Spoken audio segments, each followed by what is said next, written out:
দেশ Bangla TV stair সাথে স্মাইয়ার সাথে নৌপথে বাল্কেট সহ বিভিন্ন পণ্যবাহী নৌযানের চাঁদাবাজি বন্ধ, বিভিন্ন সংস্থা আরোপিত অন্যায্য চার্জ প্রত্যাহার এবং নিরাপদ নৌপথ নিশ্চিতের দাবিতে মানববন্ধন করছে বাংলাদেশ বাল্কেট মালিক পরিবহন সংস্থার নেতৃবৃন্দ।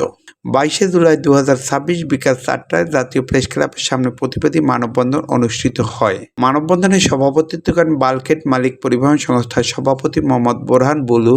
মানববন্ধনে সংহতি জানিয়ে বক্তব্য রাখেন নৌযান শ্রমিক ফেডারেশনের সভাপতি শাহ আলম ভূঁইয়া, বাল্কেট মালিক পরিবহন সংস্থার সাধারণ সম্পাদক মোহাম্মদ রাজীব, সহসভাপতি মোহাম্মদ দেলোয়ার মিয়া, উপদেষ্টা সুরুজ মিয়া ও মোহাম্মদ জাহাঙ্গীর আলম সহ অন্যান্য নেতৃবৃন্দ। সকল নেতৃবৃন্দ মাননীয় প্রধানমন্ত্রী, নৌ পরিবহন মন্ত্রী এবং সংশ্লিষ্ট সকলের সুদৃষ্টি কামনা করেন। বাল্কেট মালিক শ্রমিকদের অস্তিত্ব রক্ষা ও নিরাপদ নৌপথ নিশ্চিত করতে সংগঠনে ঘোষিত 8 দফা দাবি দ্রুত বাস্তবায়নের আহ্বান জানান। অন্যথায় সকল নৌযান মালিক শ্রমিক মিলে আরও কঠোর কর্মসূচি দিবেন বলেও হুঁশিয়ারি প্রদান করেন।